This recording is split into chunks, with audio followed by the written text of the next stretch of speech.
जय हिंद दोस्तों। आज बहुत ही महत्वपूर्ण टॉपिक लेके आए हैं जो 69वीं बीपीएससी से संबंधित है, जो प्री टेस्ट से संबंधित है दोस्तों।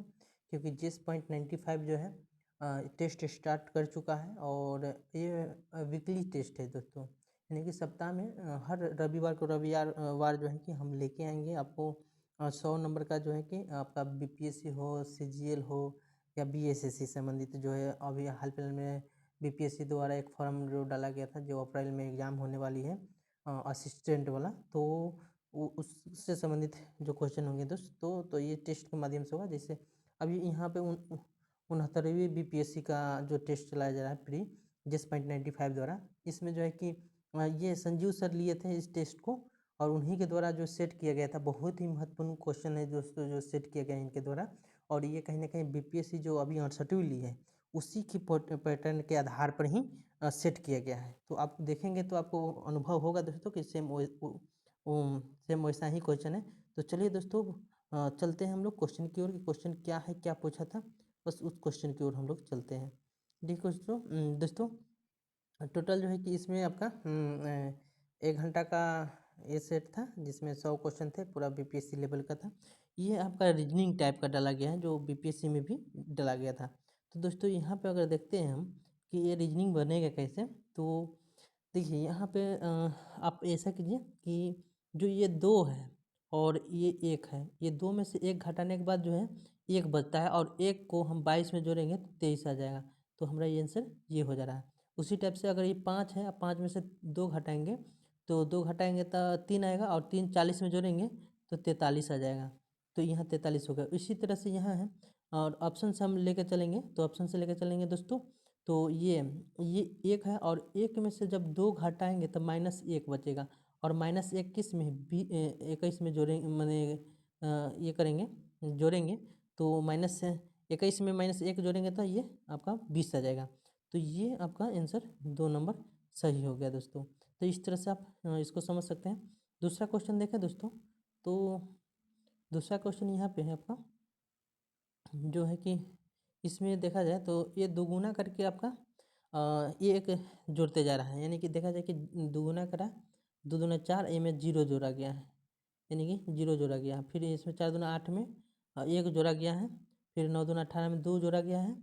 फिर 20 दूना 40 में 3 जोड़ा गया है। ये उसके बाद में हो गया कि 46 43 दूना 86, तो इसमें 4 जोड़ा गया है, 86 हुआ तो 4 90। और फिर इसमें अगर 9 दूना 18 करते हैं, 90 दूना 180, और 180 में अब क्या जोड़ा जाएगा, तो 5 जोड़ा जाएगा, तो ये हो जाएगा 185। तो राइट हो गया 185 आंसर। चलिए नेक्स्ट क्वेश्चन देखते हैं दोस्तों।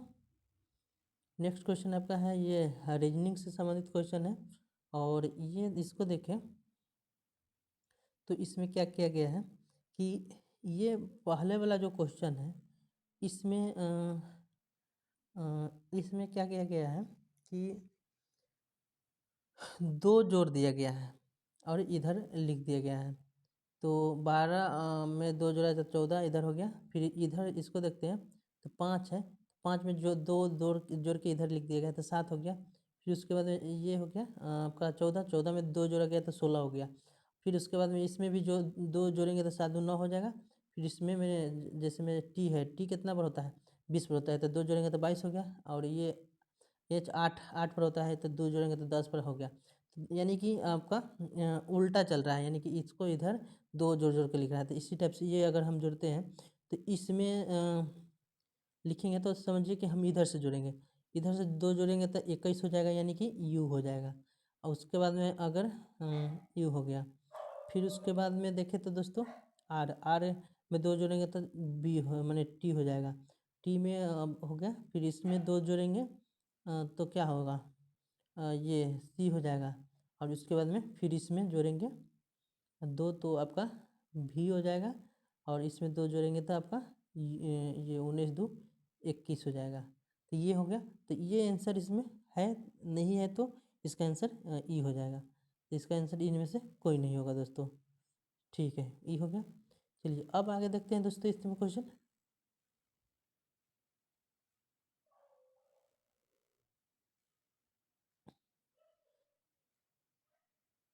आगे क्वेश्चन देखते हैं दोस्तों। यहाँ पे आपका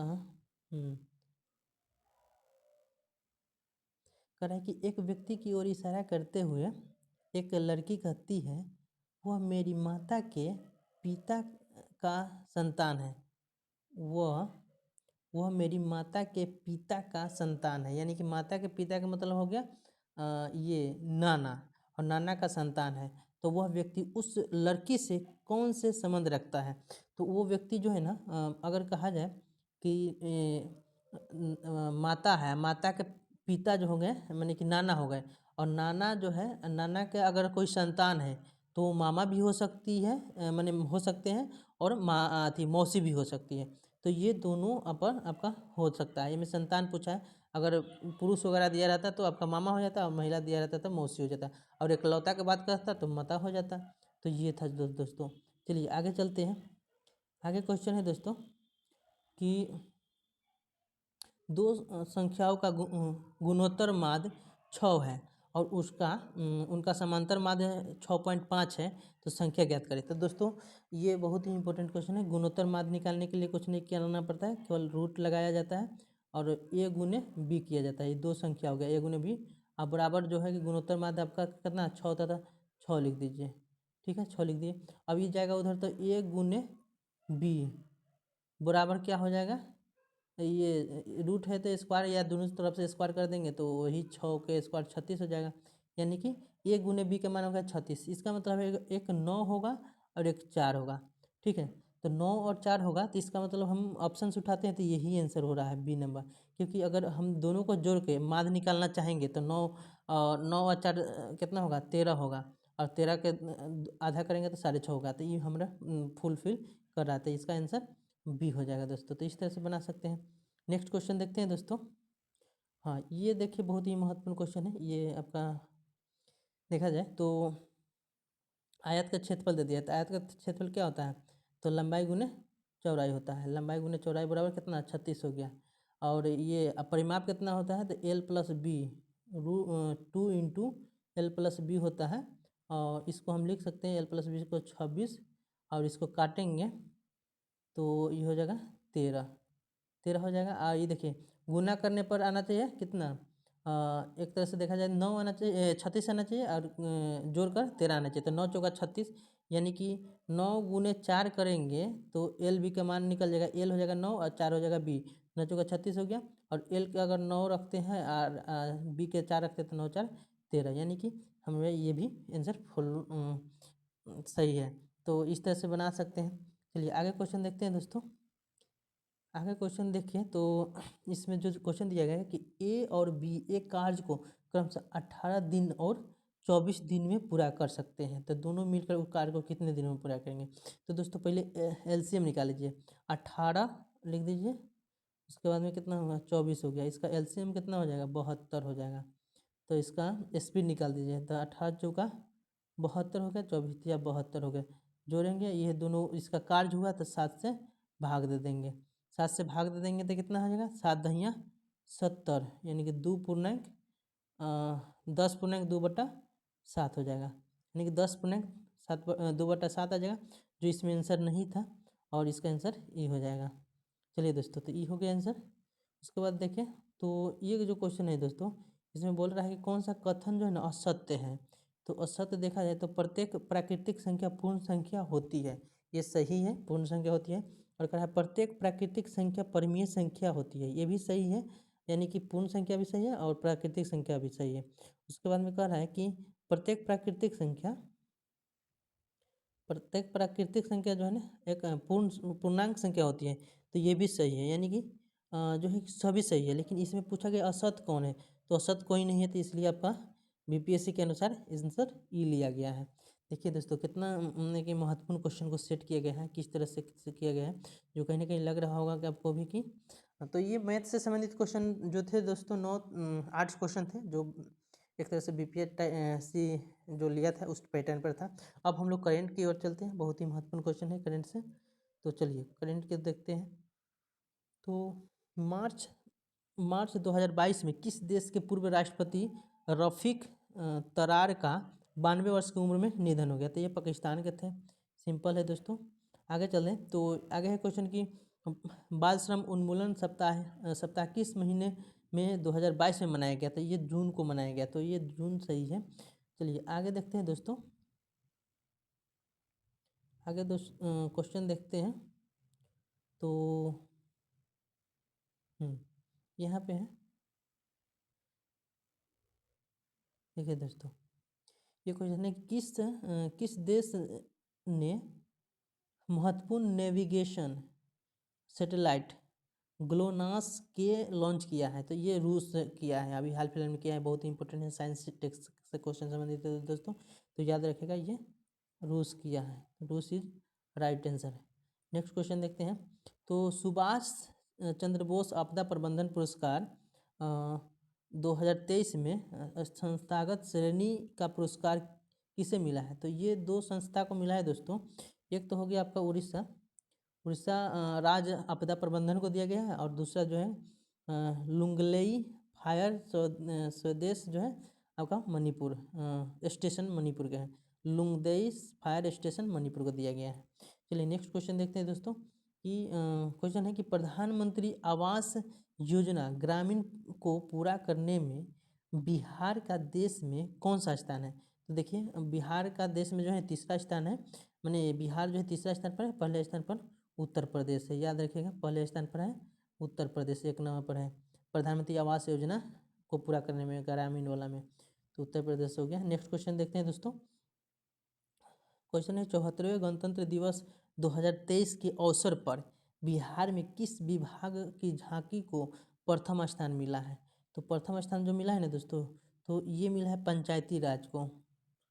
याद रखिएगा पंचायती राज को मिला है, पंचायती राज को मिला है। याद रखिएगा ये पंचायती राज को मिला है, इसमें ऑप्शन नहीं है। तो ये कृषि वाला को जो है कि आपका ये क्या दिया गया था, मैंने स्वतंत्रता दिवस पर ये कृषि वाला को दिया गया था। अग्निशमन दूसरा स्थान पर था, और शिक्षा वाला 21 में दिया गया था, इसको याद रखिएगा। तो इसमें आपका हो जाएगा पंचायती राज। तो याद रखेंगे जो 15 अगस्त का 74वें गणतंत्र दिवस मनाया गया, उसमें पंचायती राज को बिहार में जो झांकी निकली थी पंचायती राज, उसको पुरस्कृत किया गया है। चलिए आगे देखते हैं दोस्तों, बहुत ही महत्वपूर्ण क्वेश्चन सब है। देखिए दोस्तों यहाँ पे क्वेश्चन जो है, क्वेश्चन बोल रहा है कि हाल ही में किसने हरियाणा में 36वें सूरजकुंड हस्तशिल्प मेले का उद्घाटन किया है।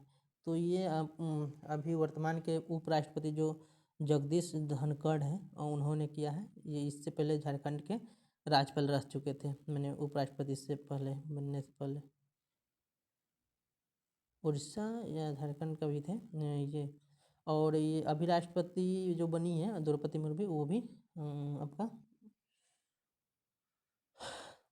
पश्चिम बंगाल के ये सॉरी झारखंड के थे।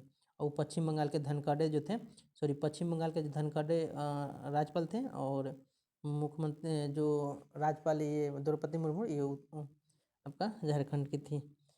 चलिए आगे दोस्तों देखते हैं क्वेश्चन कि 23 जनवरी को राष्ट्रपति ने प्रधानमंत्री बाल पुरस्कार प्रदान किए गए,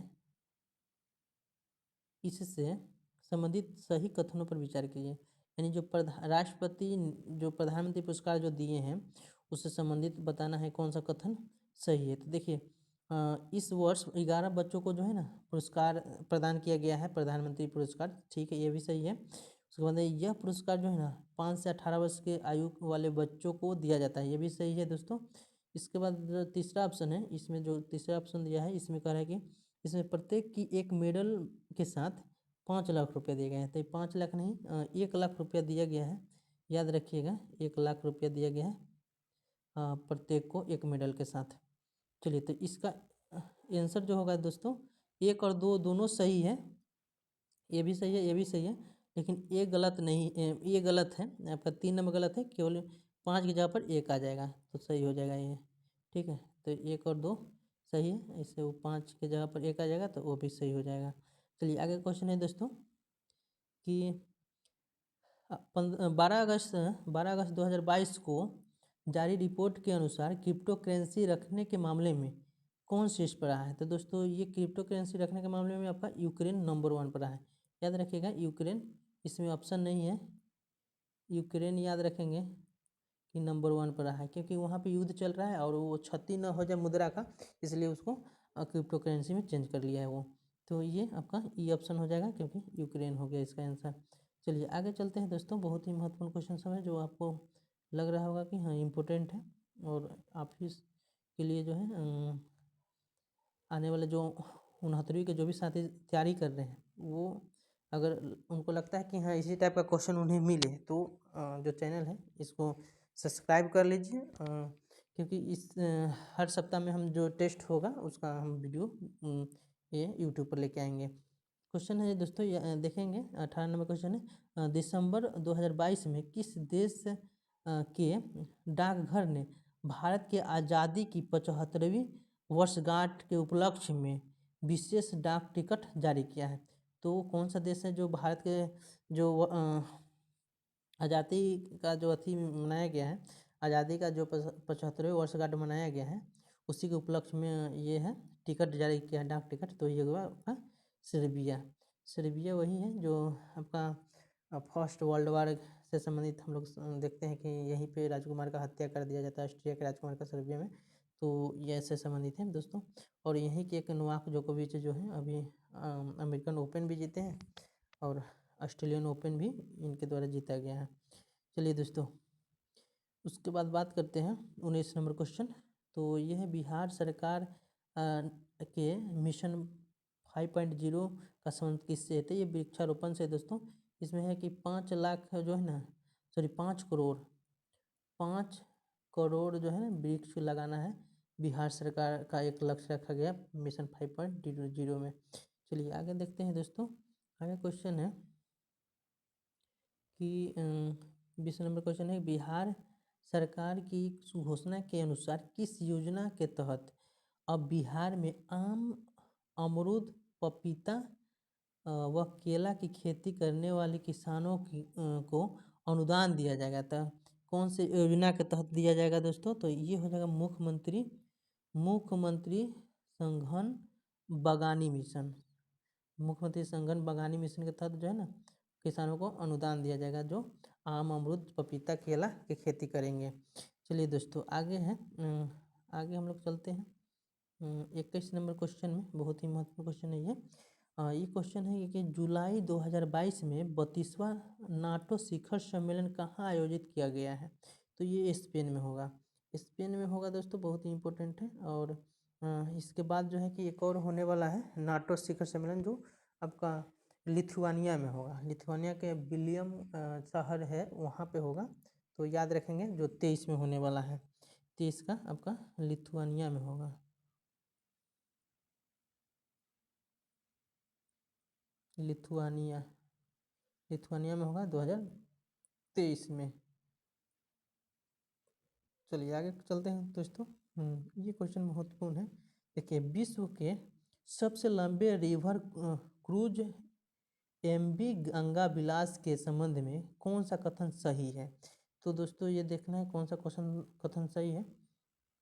ये ऑप्शन है आपका 4 13 जनवरी को प्रधानमंत्री ने हरी झंडी दिखाकर रवाना किया, बिल्कुल सही है।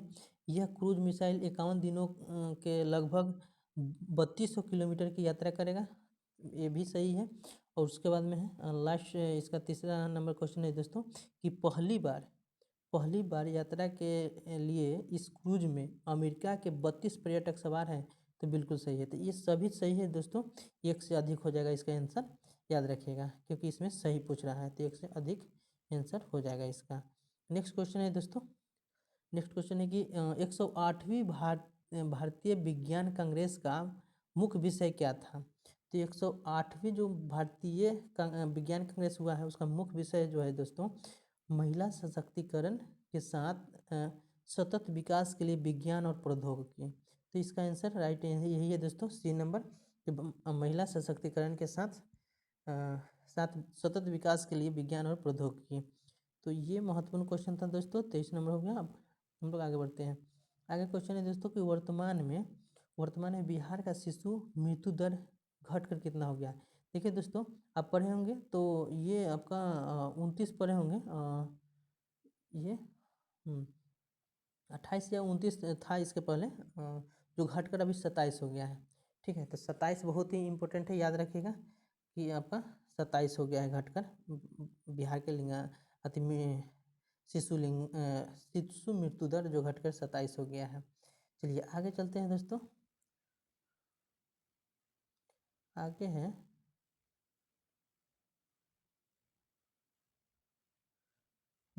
आगे है क्वेश्चन 25 नंबर क्वेश्चन पर है।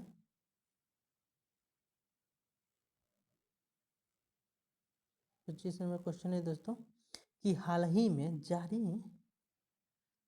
जारी क्लाइमेट चेंज परफॉर्मेंस इंडेक्स 2023 में 23 के संबंध में कौन सा कथन सही है। तो सही कथन को चुनना है दोस्तों। तो देखिए, ये में सही क्वेश्चन जो है, इसे विश्व आर्थिक मंच संस्था द्वारा जारी किया गया है। नहीं, ये गलत है। ये विश्व मंच द्वारा नहीं जारी किया गया था इसको। ये जो है ना आपका जर्मन है ना, जर्मन करके कुछ नाम है, उसके द्वारा ही जर्मन वॉच, याद रखिएगा, जर्मन वॉच किया है। जर्मन वॉच द्वारा जो है ना, वॉच द्वारा ये किया गया है, याद रखेंगे। उसके द्वारा जो है ना ये जारी किया जाता है। उसके बाद बात करें तो आपका इस इंडेक्स में भारत का स्थान 8वां है। तो ये सही है, भारत का स्थान 8वां है। और इस इंडेक्स के अनुसार जो है ना, इस इंडेक्स के अनुसार चौथा स्थान लाकर डेनमार्क शीर्ष पर रहा है। तो ये बिल्कुल रहा है दोस्तों। इसमें अंक का निर्धारण किया जाता है। अगर जो अंक निर्धारण किया गया है, अगर उतना अंक कोई लाता है तो वो फर्स्ट स्थान पर आएगा, अन्यथा या उतना अंक लाएगा तो दूसरा स्थान पर या तीसरा पर आएगा।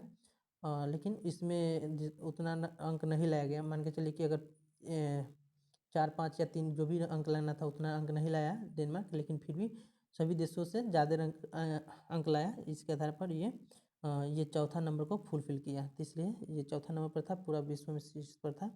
तो ये आपका ये सही है। तो क्वेश्चन के अनुसार आपका 2 और 3 सही है।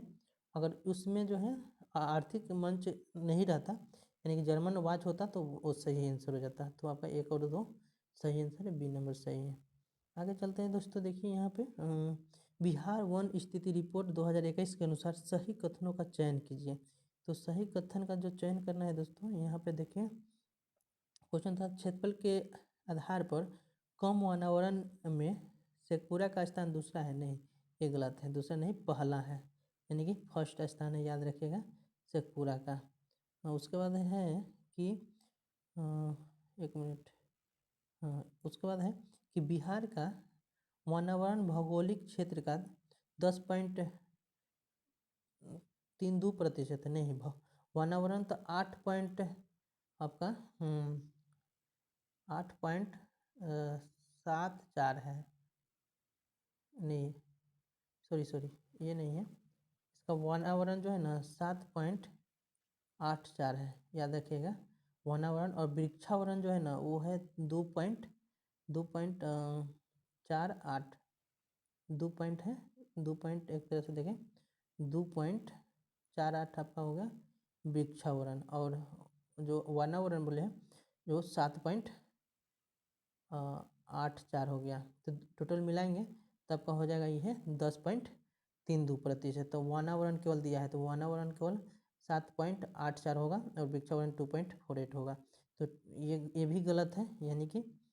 उसके बाद देखिए क्वेश्चन, तो न्यूनतम वन क्षेत्र में वृद्धि वाला जिला पूर्णिया है। ये भी गलत है। न्यूनतम वृद्धि वाला दोस्तों कहा जाए तो आपका कैमूर है, जो सबसे ज़्यादा जहाँ पे पाया जाता है वहीं पे सबसे मैंने कम वृद्धि हुआ है, कैमूर में ही। तो याद रखेंगे कैमूर आपका सही आंसर है। सबसे ज़्यादा वन प्रतिशत में भी और क्षेत्रफल में भी सबसे ज़्यादा वन भारत में, सॉरी बिहार में आपका कैमूर में है। भारत में तो मध्य प्रदेश में हो गया, प्रतिशत में आपका उधर मिजोरम वगैरह तरफ होता है ज़्यादा। तो ये है, लेकिन बिहार में देखा जाए तो ये हो गया। तो इसका आंसर एक से इनमें से कोई नहीं होगा, क्योंकि ये सभी इसका आंसर गलत था। इसमें आपका जो है सही चुनना था। ठीक है, आगे चलते हैं दोस्तों। आगे है विश्व रेडियो दिवस 2023 का थीम क्या था। तो ये जो थीम था दोस्तों आपका देखा जाए तो ये रेडियो और शांति था थीम, तो विश्व का रेडियो दिवस का थीम। चलिए आगे देखते हैं दोस्तों। आगे क्वेश्चन है कि बिहार में G20 की कला संस्कृति पर बैठक 6 मार्च और 7 मार्च 2023 को कहाँ प्रारंभ होगा। तो 6 मार्च और 7 मार्च का जो प्रारंभ होगा दोस्तों, तो ये राजगीर और गया में होगा।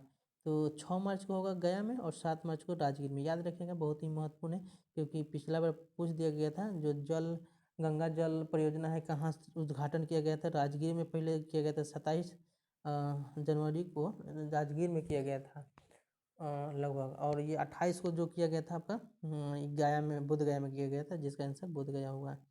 देखिए दोस्तों आगे चलते हैं।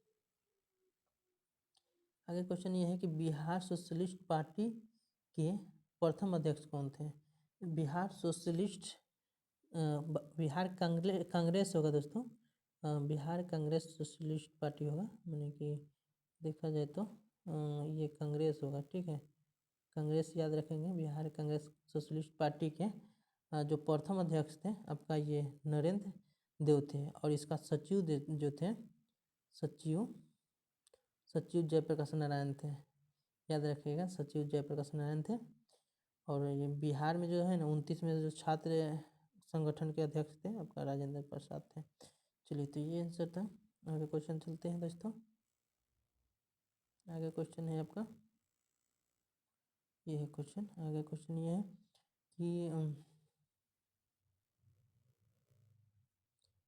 क्वेश्चन ये है कि अभी बिहार ही ऐसा प्रांत है जो हमें रास्ता दिखा सकता है और हमारे लिए उदाहरण बन सकता है। यह कथन गांधी जी ने कब कही थी। तो इसका विस्तार देखते हैं दोस्तों, ये कब कहे थे गांधी जी। तो ये 1941 में बिहार शरीफ के सांप्रदायिक दंगे में के समय कहे थे। 1941 में जो बिहार शरीफ में नालंदा में जो एक दंगा हुआ था उस समय कहे थे। चलिए नेक्स्ट क्वेश्चन देखते हैं दोस्तों। नेक्स्ट क्वेश्चन है आपका नेक्स्ट क्वेश्चन है दोस्तों कि 1942 की अगस्त क्रांति में हजारीबाग जेल से जयप्रकाश नारायण के साथ भागने वाले व्यक्तियों में शामिल थे। तो देखा जाए दोस्तों कौन कौन भागे थे। वो कहा जाए दीपावली का रात था, जो बीपीएससी आपका क्वेश्चन भी पूछा था, दीपावली का रात था। ये तीनों व्यक्ति भागे थे, यानी कि सूरज नारायण सिंह, गुलाब चंद्र गुप्ता और उसके बाद योगेंद्र शुक्ल हो गया, गुलाब चंद्र गुप्ता और सूरज नारायण सिंह। ये तीनों व्यक्ति जो है ना उनके साथ जो हजारीबाग जेल से भागे थे। चलिए आगे क्वेश्चन है दोस्तों, यदि नील की खेती करने से छूट चाहते हो चाहते तो नील के किसानों को कौन सा क्षतिपूर्ति कर देना पड़ता था। यानी कि यदि नील की खेती करने से छूट चाहते हो तो नील के किसान कौन सा मान क्षतिपूर्ति कर देना पड़ता था इनको। तो ये देखा जाए ना दोस्तों, तो ये इसका आंसर होगा तवान। याद रखिएगा दोस्तों, ये एनसीईआरटी को भी पूरा संग्रह किया गया है, क्योंकि बीपीएससी इस बार जो है अंदर से क्वेश्चन पूछा है, तो इसलिए एनसीईआरटी पर भी फोकस किया गया है। तो इस टेस्ट में आपको ऐसा ना समझे कि नहीं है, आपका एनसीईआरटी का भी यूज किया गया है। इसमें एनसीईआरटी का प्रयोग करके बनाया गया क्वेश्चन को। आगे है क्वेश्चन कि बिहार केंद्रीय रिलीफ कमेटी नामक गैर सरकारी संस्थान के बारे में सही कथन कौन सा है। तो बिहार केंद्रीय रिलीफ कमेटी जो है ना दोस्तों, इसके बारे में देखा जाए तो इसका अध्यक्ष जो है ना बलदेव प्रसाद थे। ये गलत है। ये बलदेव प्रसाद नहीं थे। इसका अध्यक्ष जो थे ना, डॉक्टर राजेंद्र प्रसाद थे। याद रखेंगे, इसका राजेंद्र प्रसाद थे। ये गलत है। और ये इसके सचिव राजेंद्र प्रसाद नहीं, इसके सचिव ये थे। ये बलदेव प्रसाद सचिव थे और राजेंद्र प्रसाद अध्यक्ष थे इसका, यही जो कमेटी आई थी उसका। और कह रहा है कि इसका उद्देश्य आंदोलन में जख्मी लोगों की सहायता करना था। नहीं, बिल्कुल नहीं। ये जो है ना दोस्तों, ये 1934 में जो भूकंप आया था उसी से राहत दिलाने के लिए ये कमेटी, रिलीफ कमेटी का गठन किया गया था। और ये एक तरह से 1934 में ये रिलीफ कमेटी का गठन किया गया था, लेकिन उससे पहले ही ये इसका गठन किया गया था आपका, क्या बोलते हैं, तो ये मैंने इसका गठन जो है ना रिलीफ कमेटी का 1886 में हो गया था, जो आपका 86 में डफरिन के समय में होता है ये। तो एक मिनट देखते हैं दोस्तों, ये क्वेश्चन जो है आपका, नहीं, ये ठीक है दोस्तों, ये 34 में ही हुआ था। 1934 में इस रिलीफ कमेटी का गठन हुआ था, जिसके अध्यक्ष आपका राजेंद्र प्रसाद थे और सचिव जो थे बलदेव प्रसाद थे। और इसका जो इस आंदोलन का उद्देश्य नहीं था, इसका मैंने उद्देश्य था कि जख्मी लोगों को सहायता करना। चलिए आगे चलते हैं दोस्तों। आगे है कि आगे क्वेश्चन है कि जयप्रकाश नारायण द्वारा नेपाल में गठित आज़ाद दस्ता के मुख्य प्रशिक्षक कौन थे? तो ये जो थे ना नित्यानंद थे। ये इम्पोर्टेंट है दोस्तों। नित्यानंद इसके अध्यक्ष थे और रेडियो का जो प्रसारण करते थे, रेडियो का प्रसारण आपका करते थे राम मनोहर लोहिया। याद रखिएगा, राम मनोहर लोहिया करते थे रेडियो का प्रसारण वहीं से, बकरा के टापू से, जो वहाँ पे पड़ता है नेपाल के तराई क्षेत्र में। उस समय बिहार से 25 जो युवक थे उनको प्रशिक्षण दिया गया था नित्यानंद सिंह द्वारा। और इसका आज़ाद दस्ता का मैंने मई अप्रैल में 1943 में जयप्रकाश नारायण करते हैं। आगे कहते हैं बिहार में 1921 में स्वराज सभा की स्थापना हुई थी। तो ये आपका यहाँ पे हुआ था, गया में हुआ था। और स्वराज जो सभा था, स्वराज पार्टी, उसका बिहार में गठन देखा जाए तो आपका श्री कृष्ण सिंह द्वारा किया गया था। याद रखिएगा, कृष्ण सिंह द्वारा किया गया था। तो ये है। आगे देखते हैं दोस्तों। आगे क्वेश्चन है कि बायकॉट और स्वदेशी आंदोलन के समर्थन में किस स्थान पर गोल्डन लीग नामक संस्था की स्थापना की गई थी? तो गोल्डन लीग नामक संस्था का जो स्थापना है ना दोस्तों, ये पटना मुजफ्फरपुर राज्य, ये कहीं नहीं हुआ था, ये आपका देवघर में हुआ था। देवघर याद रखिएगा, देवघर पड़ता है आपका झारखंड में, झारखंड में हुआ था, जहाँ से आपका देखा जाए 1857 की क्रांति बिहार में देता है और हिंदी से शुरू हुआ था। वहीं पे आपका ये गोल्डन लीग का स्थापना किया गया था, याद रखिएगा। चलिए आगे चलते हैं दोस्तों। आगे क्वेश्चन है, आगे क्वेश्चन है दोस्तों कि बंगाल बंगाल विभाजन के पीछे ब्रिटिश सरकार का क्या उद्देश्य था? तो इसका जो है ना, बंगाल में मुसलमान के हितों की रक्षा करना ये भी नहीं था, बंगाल में हिंदुओं के हितों का रक्षा करना ये भी नहीं था, बंगाल में आपातकाल के कारण उत्पन्न आर्थिक व्यवस्था करना ये भी, इसमें से कोई नहीं था दोस्तों। इसका मंशा था कि जो ना मुस्लिम और हिंदू को एक नहीं कर सकें, और ना अगर एक हो जाएगा तो कहा जाए कि हमारा जो है यहाँ शासन करना ज़्यादा दिन तक नहीं टिक पाएगा, यानी कि नहीं कर पाएगा। इसलिए ये चाहता था कि मुस्लिम और हिंदू अलग हो जाए, इसलिए राष्ट्रीयता का भावना न बना पाए हिंदू मुस्लिम, इसलिए जो है वो बंगाल विभाजन किया था। और ये दूसरा कोई ये मंशा नहीं था इसका। नेक्स्ट क्वेश्चन देखते हैं कि चारबाग शैली का प्रथम मकबरा हुमायूं का मकबरा है। चारबाग शैली का प्रथम मकबरा हुमायूं का मकबरा है। चलिए दोस्तों आगे क्वेश्चन देखते हैं। आगे क्वेश्चन है कि अंग्रेजों एवं फ्रांसीसियों को किस नवाब ने कहा था, तुम व्यापारी हो, तुम्हें किले का क्या करना है, मेरे संरक्षण में रहते हुए तुम्हें शत्रुओं का कोई भय नहीं है, यानी कि तुम मेरे मेरे संरक्षण में हो तो तुम्हें कोई नहीं मारेगा, चाहे कोई आपको तुमको डर नहीं है, ये ना अली वर्दी खां कहा था, अली वर्दी खां। चलिए दोस्तों नेक्स्ट क्वेश्चन देखते हैं। नेक्स्ट क्वेश्चन है दोस्तों कि 1935 के भारत शासन अधिनियम कौन सी एक विशेषता नहीं थी। मैंने 1935 के भारत शासन अधिनियम की एक विशेषता कौन नहीं थी, तो आपका ये 1 नंबर नहीं था, ये केंद्र के साथ ही राज्यों में द्वैध शासन, ये तो द्वैध शासन समाप्त हो गया था, यानी कि आपका कहा जाए तो ये केंद्र में 1919 में लगाया जाता है, मैंने राज्य में द्वैध शासन उसको 35 के तहत समाप्त कर दिया जाता है, बाकी सब जो है आपका ये सब सही है, यानी कि द्वैध शासन विधानमंडल होती है, प्रांतीय स्वायत्तता रहती है। चलिए आगे क्वेश्चन में चलते हैं दोस्तों। आगे क्वेश्चन है कि भारत छोड़ो का नारा किसने तैयार किया था। तो भारत छोड़ो का नारा जो तैयार किए थे या लिखे थे यूसुफ मेहर अली लिखे थे, और गांधी जी इस नारा को आगे बढ़ाए थे यानी बोले थे, ठीक है। तो यूसुफ अली सही है। आगे है क्वेश्चन दोस्तों, अशोक जो शिलालेख संगम राज्य के बारे में बताता है उनमें शामिल है, तो उनमें जो शामिल है दोस्तों ये दूसरा और 13वां अभिलेख जो है वो शामिल है। ऐसे कहा जाए तो पशु चिकित्सा से संबंधित है दूसरा अभिलेख, और 13वां जो है ना कलिंग युद्ध जो 261 ईसा पूर्व में अशोक लड़ा था कलिंग युद्ध, उसका वर्णन इसमें मिलता है। चलिए आगे क्वेश्चन देखते हैं दोस्तों। आगे क्वेश्चन देखिए तो आपका ये क्वेश्चन है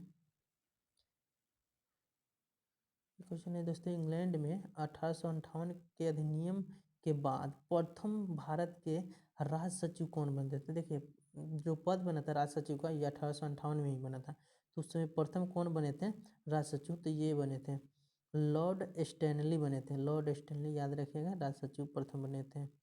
आगे है क्वेश्चन दोस्तों कि माउंटबेटन योजना 1947 के तहत किस प्रांत को भारत या पाकिस्तान में रहने के लिए अपना निर्णय स्वयं लेने की बात कही। तो ये माउंटबेटन योजना जो कही थी ना, ये माउंटबेटन सिंध प्रांत के लिए कही थी, और सिंध प्रांत जो है पाकिस्तान में चला गया था। आगे देखा जाए दोस्तों तो एचिसन कमेटी का संबंध किससे था। ये एचिसन जो कमेटी था दोस्तों ये लोक सेवा से संबंधित था, लोक सेवा से संबंधित था, और ये इसका जो स्थापना हुआ था आपका 1886 में हुआ था, जो डफरिन के शासनकाल में हुआ था, डफरिन के शासनकाल में हुआ था। याद रखिएगा ये डफरिन वही है जिसके समय में कांग्रेस का स्थापना किया गया था, डफरिन के समय में, याद रखिएगा। आगे है क्वेश्चन दोस्तों, आगे क्वेश्चन है कि समाजवाद क्यों, पुस्तक के लेखक कौन है, तो ये तो जयप्रकाश नारायण है, समाजवाद क्यों। आगे चलते हैं दोस्तों, उदयपुरी जो विश्वविद्यालय थे ये गोपाल है, याद रखिएगा उदयपुरी विश्वविद्यालय का गोपाल द्वारा निर्माण कराया गया है, और विक्रमशिला का धर्मपाल किए हैं, धर्मपाल विक्रमशिला को, और उसके बाद में जो एक सोमपुरी है इसका भी जो बांग्लादेश में है इसका भी धर्मपाल किया है, और नालंदा का तो कुमारगुप्त किए गुप्त वंश के शासक। आगे है दोस्तों कि त्रिपक्षीय संघर्ष का प्रारंभ और अंत किस राजवंश ने किया है। त्रिपक्षीय का जो है शुरुआत भी और अंत भी दोनों जो किया है ना, ये प्रतिहार किया है। प्रतिहार वंश के जो शासक थे वत्स वत्स वत्स वत्स, और इन्होंने शुरू किया था प्रतिहार। इसमें देखा इस पाल में जो था धर्मपाल था, और धर्मपाल याद रखेगा जो विक्रमशिला वाला ये निर्माण किए थे, धर्मपाल हो गया पाल का, प्रतिहार का वत्स हो गया, और ध्रुव हो गया जो आपका इसका है, ध्रुव हो गया राजपूत का, याद रखिएगा ध्रुव, ध्रुव हो गया आपका राजपूत का, याद रखेंगे ध्रुव। चलिए आगे चलते हैं दोस्तों, अस्थाई बंदोबस्त किन क्षेत्रों में लागू नहीं थी। तो अस्थाई बंदोबस्त देखा जाए दोस्तों कि 1793 में कर्नवालिस द्वारा लाया जाता है, और इसके बिहार बंगाल उड़ीसा के क्षेत्र में लगाया जाता है। इसके अलावा जो है ना आपका बनारस ये उत्तर प्रदेश का क्षेत्र हो गया, बनारस में उड़ीसा में, और एक है मद्रास के उत्तरी जिला में लगाया गया था। तो ये बहुत ही महत्वपूर्ण याद रखिएगा, मद्रास में आपका ये रैयतवाड़ी व्यवस्था भी था, लेकिन उत्तरी क्षेत्र में थे, दक्षिणी आउटसाइड क्षेत्र में था, बाकी क्षेत्र में था, लेकिन उत्तरी क्षेत्र में आपका अस्थायी बंदोबस्त लागू था। चलिए आगे देखते हैं दोस्तों। आगे क्वेश्चन है दोस्तों, यहाँ पे देख सकते हैं कि भारत छोड़ो आंदोलन के दौरान गांधी जी ने विभिन्न वर्गों को कुछ निर्देश दिए थे, इनमें से कौन सही नहीं है? तो देखा था दोस्तों, तो इनमें से कौन सही नहीं है, तो आपका ये इसका जो है ना, विभिन्न जो आदेश दिए थे, इसका कौन सा सही नहीं है?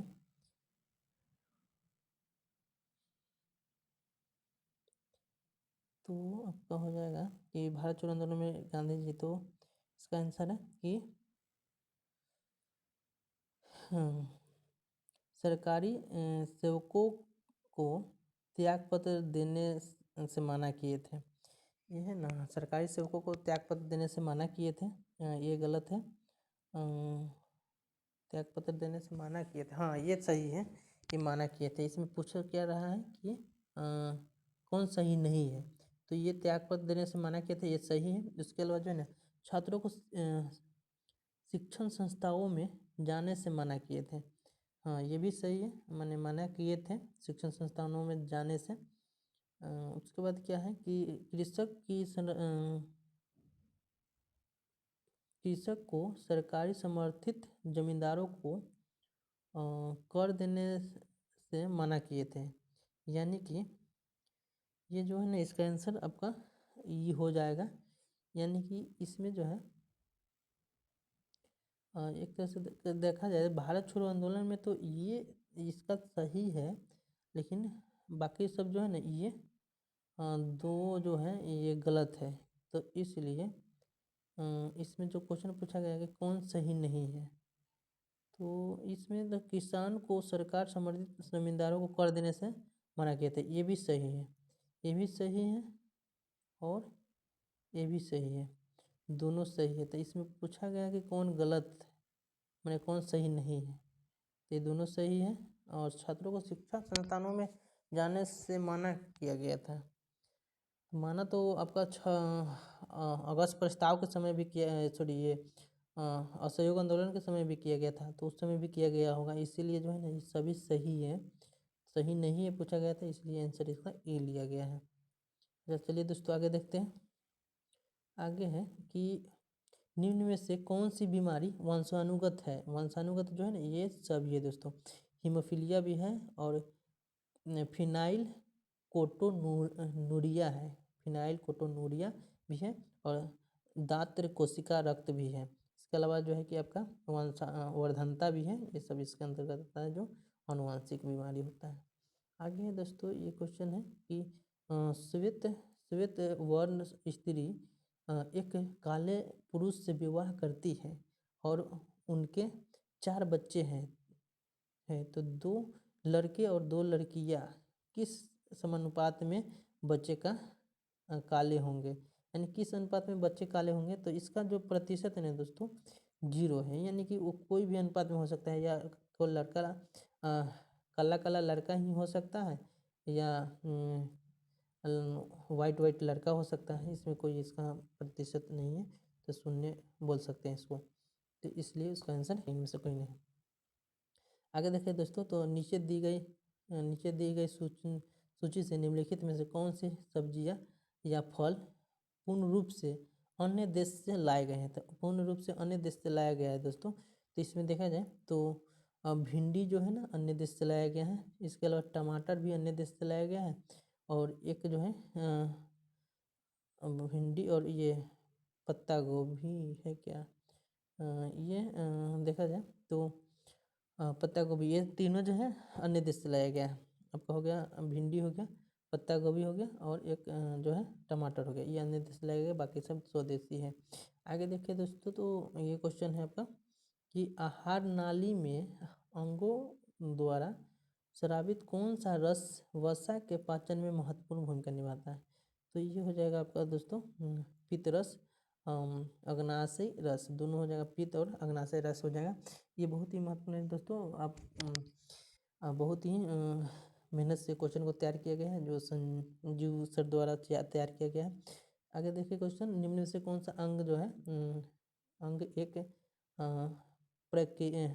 प्रोकैरियोटिक कोशिका में समानता दिखाता है। निम्न में से कौन सा जो अंग है एक प्रोकैरियोटिक कोशिका में समानता दिखाता है। तो इसमें देखें तो माइटोकॉन्ड्रिया और क्लोरोप्लास्ट, तो ये दोनों है दोस्तों, माइटोकॉन्ड्रिया और क्लोरोप्लास्ट दोनों हो जाएगा आंसर। चलिए, इस दोनों में डीएनए पाया जाता है। आगे देखते हैं। आगे है दोस्तों कि आगे है कि निम्न में से किस जलीय जीव में गलफड़ा नहीं होता है। तो किस जलीय जीव में नहीं होता है, निम्न में से बोल रहा है। नहीं होता, नहीं होता है। जब नहीं की बात होता है तो दोस्तों दो बार जरूर क्वेश्चन को पढ़िए। ये ऑक्टोपस में भी होता है और एक स्वॉर्ड में भी होता है, क्लाउड फिश में भी होता है, सभी में होता है गलफड़ा, इसलिए ये आंसर हो जाएगा इसका। आगे देखते हैं कि जाइलम के बारे में कौन सा कथन सही नहीं है। कौन सा कथन सही नहीं है दोस्तों, तो यह एक सरल उत्तक है। नहीं, ये सरल उत्तक नहीं है, ये गलत है। यानी कि कह रहा है कि सही नहीं है, तो यानी कि गलत है, तो यही आपका सही हो जाएगा, गलत है ये जाइलम जो है ना जटिल उत्तक होता है। जटिल याद रखिएगा, जटिल उत्तक होता है जाइलम, जटिल उत्तक है, सरल उत्तक नहीं है। इसके अलावा बात करें तो ये सब सही है आपका। कि इसका मुख्य कार्य जल एवं खनिज लवण संवहन करना है, सही है। यह पौधे को यांत्रिक दृढ़ता प्रदान करता है, बिल्कुल सही है। यानी कि 2 और 3 सही है। अगर उसमें अगर ये होता क्या बोलते हैं जटिल उत्तक, तो ए नंबर आपका सही होता है, तो ये 1 से अधिक हो जाता है। लेकिन इसमें हो जाएगा जो आंसर आपका सही, ये दोनों सही है और ये गलत हो गया, यह उत्तक नहीं है, तो ये सरल उत्तक नहीं है। चलिए आगे क्वेश्चन है दोस्तों, इसी टाइप का क्वेश्चन बीपीएससी में पूछा था कि HOOCOH की कौन सा अम्ल को कौन सा अम्ल कहा जाता है। यह कार्बोनिक अम्ल कहा जाता है दोस्तों इसको। HOOCOH को आपका ये कार्बोनिक अम्ल बोला जाता है। आपका बीपीएससी में जो क्वेश्चन पूछा था गया था दोस्तों, आपका ये ऑक्सैलिक अम्ल के बारे में पूछा गया था, जो उसका सूत्र कुछ और ही था। उसका सूत्र देखा जाए तो आपका ये पूछा था, जो ऑक्सैलिक अम्ल का जो सूत्र था दोस्तों, तो इसमें एच था, डबल ओ था, HOOCC डबल ओ फिर एच था। तो ये क्वेश्चन इसका ऑक्सैलिक अम्ल का था, जो बीपीएससी में पूछा था। उस क्वेश्चन में जो बोला था कौन सा अम्ल होता है, तो ये हो गया। फॉर्मिक अम्ल का जो है कि दोस्तों कि CH2O, ये 2 हो जाएगा, मैंने CH2O2, और जो आपका ये हो जाएगा CH2O3 हो जाएगा, H2CO3, ठीक है। तो ये हो गया। चलिए आगे चलते हैं दोस्तों। आगे क्वेश्चन है कि अम्ल धातु से अभिक्रिया कर कौन से गैस मुक्त करते हैं। अम्ल जो है धातु से अभिक्रिया करके कौन सा गैस मुक्त करता है, तो अम्ल जो है ना H2 मुक्त करता है, H2 मुक्त करता है। उस समय जो आपका क्वेश्चन बीपीएससी में पूछा गया है दोस्तों, उसका अगर बात करें तो उसका CO2 जो जिसका आंसर लिया गया है, CO2 जो इसका आंसर लिया गया है, यानी कि वो जो क्वेश्चन था, अम्ल धातु कार्बोनेट से अभिक्रिया करके डैश गैस मुक्त करते हैं। तो अम्ल धातु जो है ना कार्बोनेट से थी अभिक्रिया करके आई है, कि अम्ल धातु से अभिक्रिया करके कौन सा, माने कि अम्ल धातु से अभिक्रिया करे कौन सा गैस मुक्त करता है, तो H2 हो गया। और वो था कि अम्ल धातु कार्बोनेट से अभिक्रिया करके, कार्बोनेट से अभिक्रिया करके कौन सा, तो ये हो जाएगा H2 हो जाएगा। चलिए दोस्तों, तो ये आपका कन्फ्यूजन दूर हो गया होगा। आगे क्वेश्चन देखते हैं कि एडम उत्प्रेरक किससे कहते हैं। एडम उत्प्रेरक जो है ना दोस्तों किससे कहते हैं, तो ये आपका प्लेटिनम को कहते हैं, याद रखिएगा। पीटी को बोलते हैं, जो इसमें आंसर में ऑप्शन में नहीं था, तो प्लेटिनम याद रखिएगा। एडम उत्प्रेरक किसको बोलते हैं, तो प्लेटिनम को बोलते हैं। आगे क्वेश्चन है दोस्तों, आगे क्वेश्चन है कि हीरे और ग्रेफाइट के बारे में कौन सा कथन सत्य है। तो कथन सत्य है जिसमें हीरा का अपेक्षित घनत्व 2.42 होता है, ये गलत है। अपेक्षित घनत्व नहीं होता है दोस्तों। अपेक्षित घनत्व की बात करें तो ये 3.52 होता है, 3.52 होता है। उसके बाद में ग्रेफाइट की संरचना समचतुष्फलकीय होता है, नहीं, इस सस्टम होता है, याद रखेंगे। सस्टम आकार का होता है इसका, षष्टीय होता है। और उसके बाद में हीरा जो है ना, हीरा रंगहीन नहीं होता है, नहीं, हीरा तो रंगहीन ही होता है लेकिन नहीं होता है ये दे रहा है, तो ये भी क्या है आपका गलत है। तो इसलिए एक से अधिक हो जाएगा इसका आंसर। यानी कि हीरा क्या होता है, तो रंगहीन होता है, ये करें नहीं होता है तो गलत है, यानी कि रंगीन होता है। इसका जो है ग्रेफाइट जो है कि षष्ठफलकीय होता है, ये सही है। षष्ठफलकीय मैंने 6 फलक बोला। और हीरा का जो अपेक्षित घनत्व है 3.52 होता है, याद रखिएगा। चलिए आगे चलते हैं दोस्तों।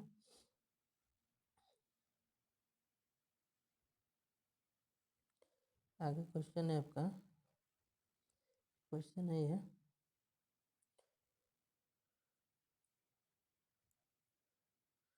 क्वेश्चन है दोस्तों कि कौन सा धातु नहीं है, कौन सा मैंने सॉरी धातु नहीं है, कौन सी उपधातु नहीं है।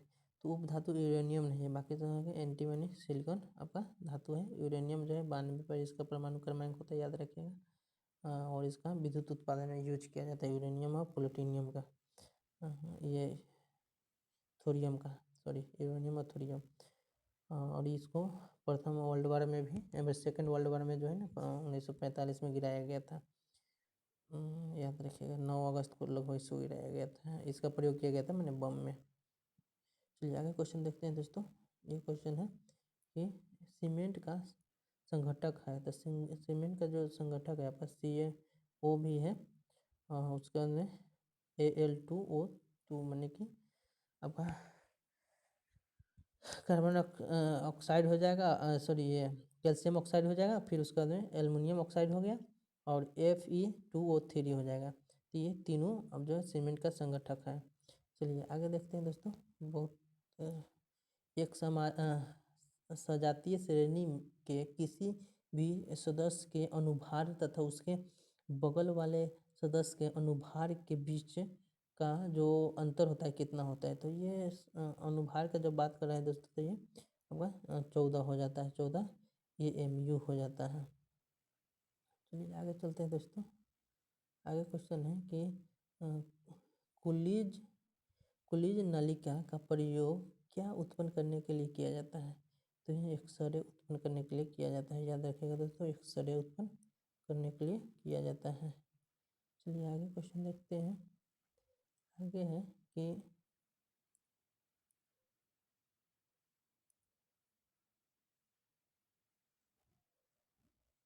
आगे क्वेश्चन है कि भौतिक में चतुर्थ आयाम का परिचय किसने दिया था। तो भौतिक में चतुर्थ आयाम का तो आइंस्टीन दिया था, आइंस्टीन दिया था, याद रखिएगा, चतुर्थ आयाम का। उसके बाद क्वेश्चन है कि यदि साबुन के दो भिन्न भिन्न व्यास के बुलबुले को एक नाली द्वारा एक दूसरे के संपर्क में लाया जाता है तो क्या घटित होता है। तो ये एक दूसरे के संपर्क में जब लाया जाता है तो ये घटित जो होता है दोस्तों, छोटा बुलबुला जो है ना और छोटा हो जाता है और बड़ा बुलबुला और बड़ा हो जाता है, तो ये घटित होता है। आगे देखें तो यहाँ पे इंद्रधनुष किस कारण बनता है। तो इंद्रधनुष जो है ना दोस्तों, ये प्रकीर्णन के कारण भी बनता है, अपवर्तन के कारण भी बनता है, अपूर्णांतिक परिवर्तन के कारण बनता है। यानी कि इसका आंसर एक से अधिक हो जाता है। किसके कारण बनता है, तो ये विवर्तन नहीं होगा, केवल ये प्रकीर्णन और पूर्णांतिक परिवर्तन होगा और एक अपवर्तन भी हो जाएगा। तो ये सबसे बनता है, इसलिए एक से अधिक आंसर हो जाएगा। आगे क्वेश्चन है दोस्तों कि ध्वनि तरंगे को ध्वनि तरंगों की तुलना में प्रस्रव्य तरंगे के बारे में सही है। तो ये होता है ना दोस्तों, उच्च आवृत्ति क्या होता है, ये उच्चतर आवृत्ति की होती है। यानी प्रस्रव्य तरंगे जो है ध्वनि श्रव्य तरंग से उच्चतर प्राकृतिक होती है, क्योंकि ये प्रसरवे जो है ना, जो अल्ट्रा वायलेट है, ये आपका चमगादड़ वगैरह द्वारा छोड़ा जाता है। आगे है दोस्तों कि एक भू उपग्रह अपने कक्ष में निरंतर गति करता है। यह अपकेंद्रण बल के प्रभाव से होता है, जो प्राप्त होता है। ये किसके अपकेंद्रण बल के प्रभाव से होता है? तो आपका यह पृथ्वी के जो है ना, पृथ्वी द्वारा उपग्रह पर लगाए जाने वाले गुरुत्वाकर्षण से होता है। यानी पृथ्वी द्वारा उपग्रह पर लगाए जाने वाले गुरुत्वाकर्षण से होता है। चलिए दोस्तों आगे क्वेश्चन देखते हैं। ये है क्वेश्चन ये है दोस्तों कि वर्तमान लोकसभा में प्रत्येक राज्य के लिए स्थानों का आवंटन आधारित है। तो ये है दोस्तों 1971 की जो जनगणना हुआ था उस पर ही आधारित है। 1971 में जो जनगणना हुआ था दोस्तों, तो उस समय भारत का जो जनसंख्या था 54 करोड़ के आसपास में था। याद रखेगा, 54 करोड़ जनसंख्या था 1971 के समय। तो उसी समय के जो आवंटन किया गया था अभी तक, मैंने 26 तक, आपका 2026 तक इसका समय निर्धारित किया गया था। आगे चलते हैं दोस्तों। ये है कि अनुच्छेद 249 के संबंध में कौन सा कथन सही है? तो 49 के संबंध में जो कथन है दोस्तों, आपका देखा जाए तो इसके तहत लोकसभा की मैंने लोकसभा को राज्य सूची पर कानून बनाने का हक है। हाँ, ये राज्यसभा जब पास कर देगा, राज्यसभा जब पास कर देगा तब इस पर लोकसभा जो है ना अपना मैंने कानून बनाने का हक अधिकार जमाता है। और यह कानून पारित होने पर वर्ष की अवधि तक प्रवृत्त रहेगा। एक वर्ष की अवधि तक प्रवृत्त रहेगा। तो ये सभी दोनों सही है दोस्तों, एक से अधिक हो जाएगा। चलिए आगे चलते हैं। जब एक से अधिक वर्ष तक प्रवृत्त की बात करेगा तो आपका इसमें कहा जाए तो लोकसभा ना होकर राज्यसभा होगा, लेकिन जो है क्वेश्चन के अनुसार हमें जहाँ तक लगता है कि दोनों होना चाहिए। दोनों सही है, इसलिए ये सही है। चलिए दोस्तों आगे देखें। तो क्वेश्चन यह बोल रहा है कि निम्नलिखित में से कौन ग्राम पंचायत का कार्य नहीं है? तो ग्राम पंचायत का जो कार्य नहीं है दोस्तों, देखें तो जो है ना स्थानीय बाजारों की स्थापना करना और रखरखाव करना, ये है इसका कार्य, लेकिन नहीं पूछा है। संक्रामक रोगों की रोकथाम के तो कोरोना काल में देखे ही हैं कि गांव में मुखिया जी और पंचायत सचिव का बहुत अच्छा माने कि कॉम्बिनेशन था, भूमिका था लोगों को क्वारंटाइन करने में। गांव की गलियों की रोशनी प्रदान करना ये भी है। माने कि एक तरह से देखा जाए ग्राम पंचायत के सब कार्य है। तो इसमें से पूछा है कौन नहीं है, तो यानी कि इसमें से कोई नहीं है। तो एक इनमें से कोई नहीं हो जाएगा, यानी कि सभी है। ठीक है, तो ये हो जाएगा। चलिए आगे चलते हैं दोस्तों। आगे क्वेश्चन है आपका, आगे क्वेश्चन देखें।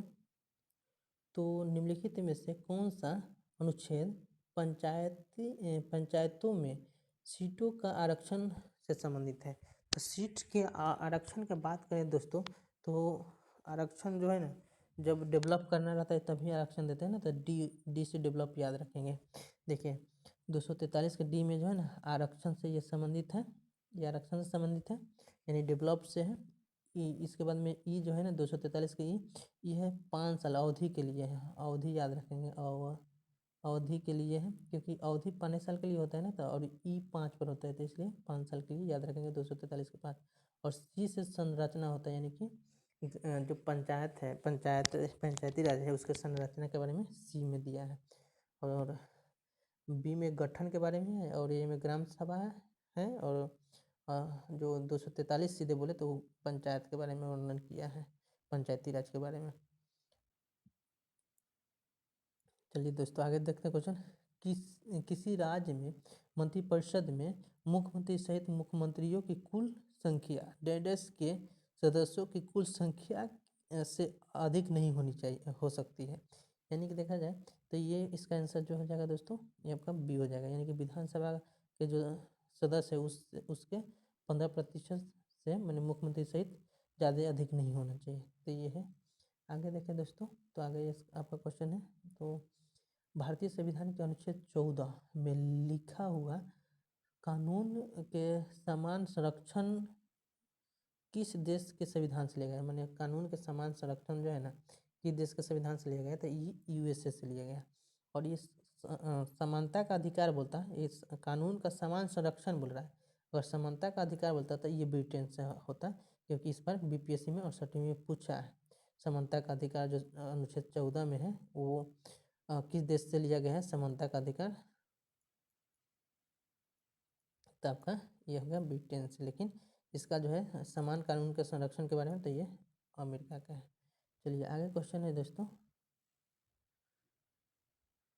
आगे है आपका कि उपभोक्ता संरक्षण अधिनियम 2019 के अनुसार कौन सा कथन सही नहीं है।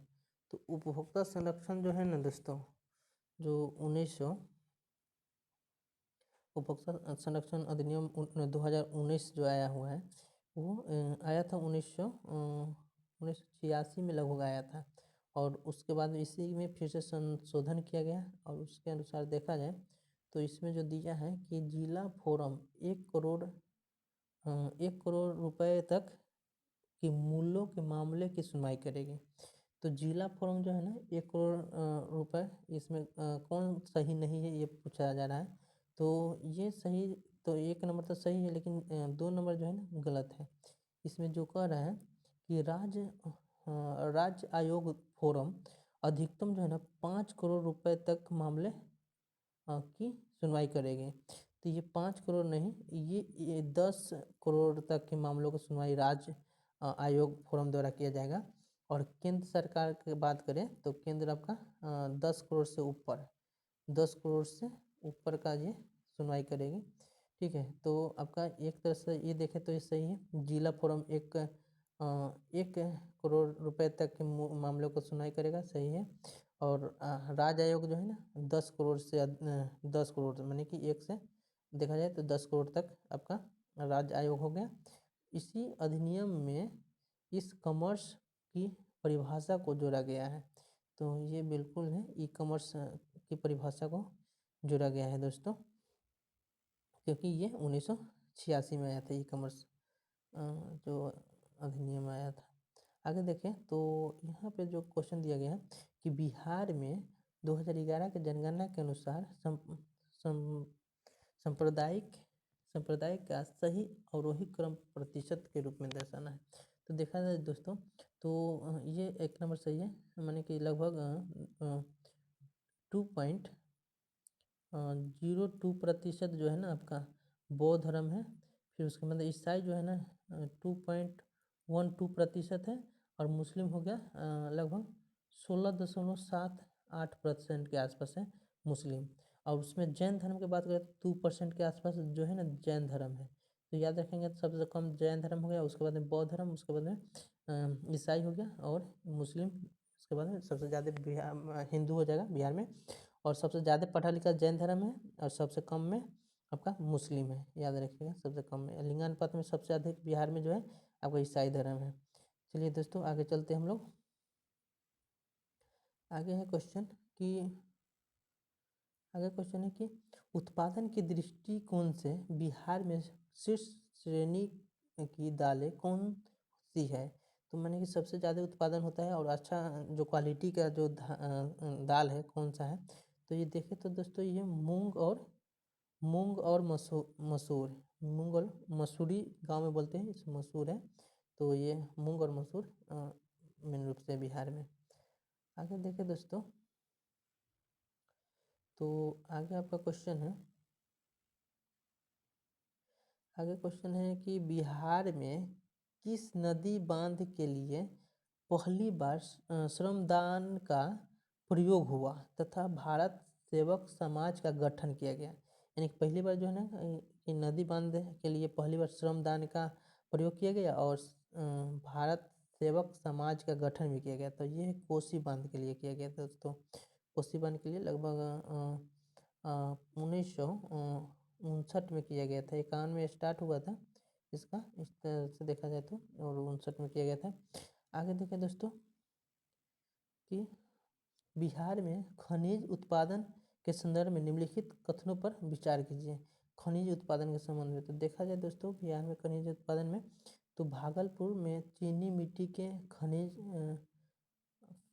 फेल्स पर पाए जाते हैं, बिल्कुल सही है, खनिज पाया जाता है। और बक्सर मुंगेर बॉक्साइट जो है मुंगेर जिला के खड़गपुर की पहाड़ी में उपलब्ध है, हाँ ये भी सही है। उसके बाद यूरेनियम जो है, यूरेनियम कैमूर और रोहतास में पाया जाता है, ये गलत है। ये जो है ना यूरेनियम आपका गया में पाया जाता है, याद रखेंगे। यूरेनियम है दोस्तों गया में पाया जाता है यूरेनियम, याद रखेंगे गया में। और मुंगेर वाला सही है। और वो जो है भागलपुर में जो है कि आपका कोयला भंडार भी पाया गया है, और रेशम वगैरह का जो ये है वहीं पे भागलपुर में है, चीनी मिट्टी भागलपुर में। तो एक और दो सही हो जाएगा। आगे देखें दोस्तों कि गोवा के दक्षिण में स्थित पश्चिम तटीय पट्टी को क्या कहते हैं? तो ये कन्नड़ पट्टी बोलते हैं, कन्नड़ पट्टी सही है। आगे चलते हैं दोस्तों। आगे क्वेश्चन है कि निम्नलिखित में से कौन सा वृक्ष की शाखाओं के समान अपवाह प्रतिरूप प्रणाली को दर्शाता है? लेकिन निम्नलिखित में से कौन सा वृक्ष जो है ना शाखाओं के समान अपवाह प्रतिरूप प्रणाली को दर्शाता है? तो ये दोस्तों हो जाएगा आपका, ये 3 नंबर होगा, ध्रुमाकृति जो है ये दर्शाता है। आगे चले दोस्तों, ये सब एनसीईआरटी का क्वेश्चन है दोस्तों। आपको लग रहा है एनसीईआरटी नहीं पढ़े हैं तो जरूर इस टेस्ट में भाग लें और अपना कन्फ्यूजन दूर करें। और निम्नलिखित में से कौन सा कथन सत्य है? तो दोस्तों देखा जाए तो प्लेट विवर्तनिका का सिद्धांत होम्स दिया था, ये गलत है, होम्स नहीं हेंस दिया था, हेंस याद रखिएगा, हेंस द्वारा दिया गया था प्लेट विवर्तनिका का सिद्धांत, ये गलत है। उसके बाद में बोल रहा है कि वेगनर के अनुसार पेंजिया का विखंडन कार्बोनिफेरस युग में हुआ था, बिल्कुल सही है, कार्बोनिफेरस युग में ही हुआ था वेगनर के अनुसार। उसके बाद है कि आपका अंटार्कटिका जो क्षेत्र है गोंडवाना लैंड से अलग हुआ है, बिल्कुल हुआ है। दक्षिणी अमेरिका भी गोंडवाना लैंड से हुआ है। उसके अलावा अफ्रीका भी हुआ है, भारत भी हुआ है, ऑस्ट्रेलिया भी हुआ है। तो ऐसे ऐसे जो क्षेत्र हैं दोस्तों जो गोंडवाना लैंड से अलग हुआ है, तो आप याद रखेंगे, बहुत ही महत्वपूर्ण है ये सब। आगे चलते हैं दोस्तों, क्वेश्चन देखिए 85 नंबर क्वेश्चन है। ये है कह रहा है कि भारत और कौन से जीवमंडल निश्चय की गणना विश्व के जीवमंडल निश्चय में नहीं की जा गई है? तो विश्व के मंडल में नहीं की गई है, भारत के कौन से जीवमंडल का गणना? तो इसमें तो सभी का किया गया है, देखा जाए तो तीनों का किया गया है, जैसे में आपका सुंदरवन का भी किया गया, मन्नार का भी किया गया, नीलगिरी का सॉरी ये नंदा देवी का भी किया गया, और नीलगिरी भी याद रखेगा, नीलगिरी जो है नीलगिरी जो आपका तमिलनाडु में है उसको भी किया गया था। 4 गो है भारत का जिसका गणना आपका भारत के कौन से जीवमंडल निश्चय की गणना विश्व के जीवमंडल निश्चय में नहीं किया गया, तो सभी का किया गया, मैंने 4 गो का किया गया, सुंदर और मन्नार की खाड़ी, नंदा देवी और नीलगिरी, याद रखेंगे। आगे है दोस्तों, आगे क्वेश्चन ये है 86 नंबर क्वेश्चन में है कि सूची का मिलान करना है, कोयला क्षेत्र है और नदी घाटी है। इसमें देखा जाए तो इसका जो आंसर हो जाएगा पहला क्या है तालचर हो जाएगा, जो आपका उड़ीसा में है, तो जो महानदी उड़ीसा में बहती है तो वो हो जाएगा। एक तरह से देखा जाए तो महानदी है उड़ीसा में तो वो उड़ीसा हो जाएगा तालचर वाला। फिर उसके बाद में आपका कर्णपुरा जो है ना, तो कर्णपुरा आपका दामोदर हो जाएगा कर्णपुरा वाला। और सिंगरौली आपका सोन घाटी हो जाएगा, सिंगरौली सोन घाटी हो जाएगा। और ये जो है रैनी वाला हो जाएगा आपका गोदावरी, रैनी है तो गोदावरी है, और सिंगरौली है तो सोन नदी है, सिंगरौली में सोन नदी है, याद रखेंगे। ठीक है दोस्तों, आगे चलते हैं हम लोग। आगे क्वेश्चन है दोस्तों, ये बहुत ही महत्वपूर्ण क्वेश्चन है कि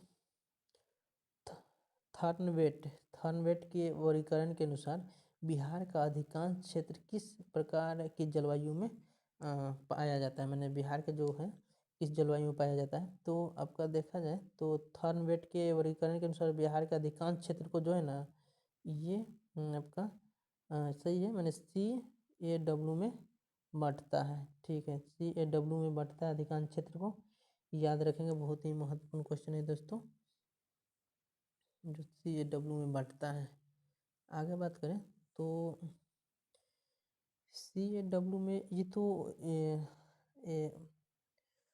ये भाग को बांटता है, यानी कि अधिकांश भाग को बांटता है, लेकिन जो तराई क्षेत्र भाग है, संकीर्ण क्षेत्र है, उसको जो है ना थर्नवेट जो है ना आपका CW में बांटता है लगभग। 1 मिनट हम बताते हैं दोस्तों, ये है ना ये CAW में इसको बांटता है, और CBW में संकीर्ण वाला क्षेत्र को थर्नवेट बांटता है, संकीर्ण वाला क्षेत्र जो आपका तराई क्षेत्र वाला भाग है। और बात करें तो कोपेनहेगन के बारे में इस बार पूछा था, कोपेन के बारे में। कोपेन जो बांटता है भारत के अधिकांश क्षेत्र को, देखा जाए तो माने कि उत्तरी भाग को जो है कि CWG में बांटता है, और दक्षिणी भाग को जो है ना आपका AW में बांटता है। कोपेन जो है AW में दक्षिणी भाग को बांटता है, जो BPSC द्वारा गलत इस बार आंसर लिया जा रहा है, इसका 1 से अधिक होना चाहिए आंसर। ठीक है, यानी कि AW भी और CWG भी होना चाहिए, जो उत्तर प्रदेश और इसको बांटता है। तो ये सही है आंसर दोस्तों। चलिए अब आगे हम लोग चलते हैं, तो निम्नलिखित नदी डेल्टाओं में से किन पर मैंग्रोव वन पाए जाते हैं? तो ये देखा जाए दोस्तों तो मैंग्रोव वन तो उधर नहीं बनता है, अधिकांश आपका बंगाल की खाड़ी वाला जो नदियाँ हैं वो बनाती है। तो यहाँ पर स्वर्ण हो जाएगा, कृष्णा हो जाएगा, और ये गंगा हो जाएगा। सबसे दुनिया का सबसे बड़ा जो डेल्टा है, जो सुंदरवन का डेल्टा है, वो गंगा और ब्रह्मपुत्रा के संगम पर स्थित है। याद रखेंगे, गंगा को बंगाल में पद्मा बोलते हैं और ब्रह्मपुत्रा को जमुना बोलते हैं। याद रखिएगा, दोनों को मिलन क्षेत्र को मेघना बोलते हैं, जो आगे से नदी बहती है निकलती है। तो ये था इसका 2, 3 और 4 हो जाएगा, यानी कि स्वर्ण रेखा, कृष्णा और गंगा ऑप्शन के अनुसार।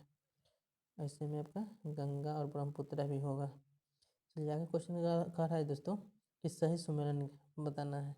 तो सही सुमेलन की बात करता है तो देखा जाए तो किसकी सहायक नदी कौन है? तो कोसी का जो सहायक नदी है दोस्तों, तो कोसी की सहायक नदी देखा जाए, पहले इसका देख लेते हैं। अजय का जो है ना आपका जयंती है, अजय का जयंती हो गया। कोसी का जो है ना हमको लगता है त्रिशूल ही है, देखिए ना त्रिशूल हो गया। गंडक का बी का 3 है ना, यही ना। तो देखा जाए तो दोस्तों त्रिशूल हो गया गंडक का, अजय ये हो गया, रिहंद हो गया आपका, ये 4 हो गया, और इसका हो गया अरुण। कोसी हो गया अरुण, अरुण सहायक नदी है कोसी का। गंडक का आपका हो गया त्रिशूल की गंगा, त्रिशूल गंडक वाला गंगा लगा रहता है, त्रिशूल वाला गंगा हो गया गंडक वाला। और अजय हो गया जयंती नदियाँ हो गया। सोन हो जाएगा आपका रिहंद, रिहंद में सोन। ठीक है, सोन रिहंद नदी है, सोन का सहायक नदी। आगे देखें दोस्तों तो आपका ये आंसर है, क्वेश्चन है निम्नलिखित में से कौन सा कथन असत्य है? तो कौन सा कथन का बात करें तो असत्य है? तो इसमें बहुत ही महत्वपूर्ण क्वेश्चन है कि भारत के क्षेत्रफल का 29.3% भाग पर्वतीय है। तो ये बिल्कुल सही है, पर्वतीय है। भारत का दक्षिणतम बिंदु 6.4 है। हाँ, NCERT के अनुसार ये दिया हुआ है दोस्तों। ठीक है, और उसके बाद में क्या बोल रहा है कि उसके बाद में बोल रहा है कि भारत के क्षेत्रफल का इतना प्रतिशत भाग जो है पठारी है, 27.7% भाग जो है ना, 27.7% भाग क्या है, पठारी है। तो ये बिल्कुल सही है दोस्तों, यानी सभी इसका आंसर जो है ना सत्य है, और इसमें असत्य पूछा था, इसलिए इनमें से कोई नहीं आंसर होगा, ये सभी सही है। आगे क्वेश्चन है, भारत सहायता क्लब की स्थापना किस पंचवर्षीय योजना के समय कराया गया था? ये बहुत ही इंपॉर्टेंट है। द्वितीय पंचवर्षीय योजना में 1961-62 के समय में किया गया था कि सहायता क्लब की स्थापना। तो 1900 माने 56 से 61 के बीच में जो होता है द्वितीय पंचवर्षीय योजना स्टार्ट होती है। चलिए दोस्तों अब आगे देखते हैं क्वेश्चन। आगे क्वेश्चन है दोस्तों, तो आगे का क्वेश्चन देखा जाए तो ये है कि भारत में डिजिटल पेमेंट सिस्टम को बढ़ावा देने से संबंधित समिति कौन सी है, डिजिटल वाला। तो ये डिजिटल जो पेमेंट से संबंधित जो अथी है सिस्टम से बढ़ावा देने वाला जो समिति है दोस्तों रतन वी पटेल समिति है। याद रखेंगे, बहुत इंपॉर्टेंट है, ये पूछने की संभावना है। रतन वी पटेल समिति डिजिटल पेमेंट। चलिए आगे है क्वेश्चन कि नीचे दिए गए भारत के विभिन्न सामाजिक समूहों एवं आर्थिक समूहों से संबंधित समूहों में सबसे अधिक निर्धनता अनुपात किसका में पाया जाता है। यानी कि नीचे दिए गए जो सामाजिक समूह है उसमें सबसे कम माने कि सबसे अधिक गरीब कौन सा है, माने अधिक जो है निर्धनता कौन किस में पाया जाता है। तो ये आदिवासी लोगों में पाया जाता है, यानी अनुसूचित जनजाति में पाया जाता है। चलिए दोस्तों आगे देखते हैं। आगे क्वेश्चन ये है कि बिहार आर्थिक सर्वेक्षण 2021-22 के अनुसार स्थिर मूल्य पर प्रति व्यक्ति आय कितना है। तो स्थिर मूल्य पर जो है प्रति व्यक्ति आय जो है दोस्तों इसमें जो दिया है आपका स्थिर मूल्य पर दिया है तो 31,314 जो है ना ये SPD के अनुसार दिया है। ऐसे 3400 समथिंग जो है ना आपका 34,000 कुछ जो है रुपये आपका स्थिर मूल्य पर है। और बिहार का वर्तमान है 5,555 जो है प्रति व्यक्ति आय है। और सबसे ज़्यादा आय वाला जो है कि आपका पटना है और सबसे कम आय वाला शिवहर है, जो इस पर BPSC में पूछा था। सबसे अधिक आय वाला पटना, सबसे कम आय वाला शिवहर। चलिए आगे क्वेश्चन है दोस्तों। आगे क्वेश्चन ये है कि मानव विकास रिपोर्ट के बारे में कौन सा गलत है, माने कथन गलत है। तो 0.7 से 0.799 HDI यानी कि ह्यूमन डेवलपमेंट इंडेक्स सूचकांक देश उच्च मानव विकास वाले देश होते हैं। तो ये बिल्कुल सही है कि होते हैं, क्योंकि 1% से मैंने कम 1 से कम दर्शाया जाता है इसमें, जो सबसे अच्छा होता है।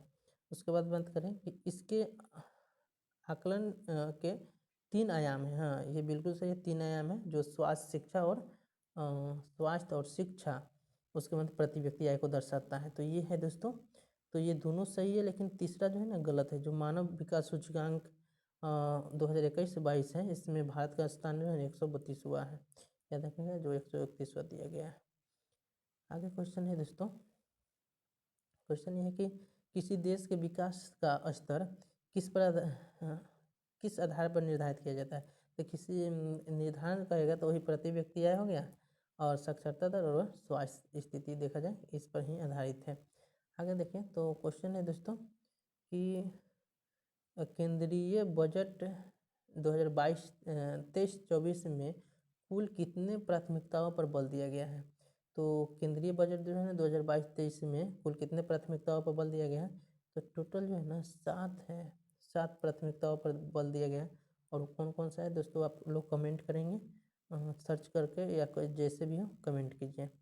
आगे देखते हैं दोस्तों, तो अब बहुत ही हम लोग नज़दीक आ गए हैं क्वेश्चन के।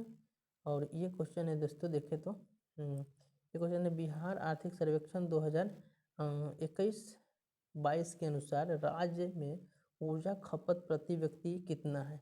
तो ऊर्जा खपत जो है 350 किलोवाट घंटा है प्रति व्यक्ति ऊर्जा खपत 2021-22 के अनुसार। चलिए दोस्तों आगे देखते हैं कि क्वेश्चन है कि वित्तीय वर्ष 2022-23 में बिहार का विकास दर कितना प्रतिशत रहने का अनुमान लगाया गया है। बिहार का जो विकास दर है ना दोस्तों 2022-23 में है 9.7% है। याद रखेंगे 9.7% अनुमान लगाया गया है बिहार का विकास दर, जो इसमें नहीं है, आंसर ए होगा। इसके बाद क्वेश्चन है दोस्तों, और ये देखिए बिहार आर्थिक सर्वेक्षण 2021-22 के अनुसार 2021 में बिहार का मुद्रास्फीति क्या है। तो मुद्रास्फीति 3.1 है दोस्तों, और बिहार का आर्थिक वृद्धि दर 2.5 है। याद रखिएगा बिहार का आर्थिक वृद्धि दर 2.5 है, जो यहाँ देख रहे हैं। यहाँ तो कहा जाए कि अनुमान लगाया गया है 9.7 जो वृद्धि होगा, यानी कि क्या दीजिएगा, यानी कि आपका बिहार विकास दर में प्रतिशत रहने का अनुमान लगा, मैंने विकास दर में वृद्धि तो 9.7 हो गया। और आर्थिक वृद्धि दर बिहार का जो है 2.5 है, जो बीपीएससी में इस पर पूछा था। तो चलिए दोस्तों, आज का ये जो सेट था, मैंने जो बीपीएससी से संबंधित जो क्वेश्चन थे जो और टॉपिक्स हैं वो आपका समाप्त हो गया है। फिर मिलते हैं हम लोग अगले वीडियो में। दोस्तों, अगर लगा होगा कि हाँ आपको अच्छा कंटेंट मिला है, एकदम बीपीएससी के पैटर्न पर मिला है, तो हर संडे के संडे हम लेके आएंगे। आप हमें सपोर्ट करें, फॉलो करें, सब्सक्राइब करें चैनल को और शेयर करें वीडियो को। तब तक के लिए नमस्कार, बाय बाय।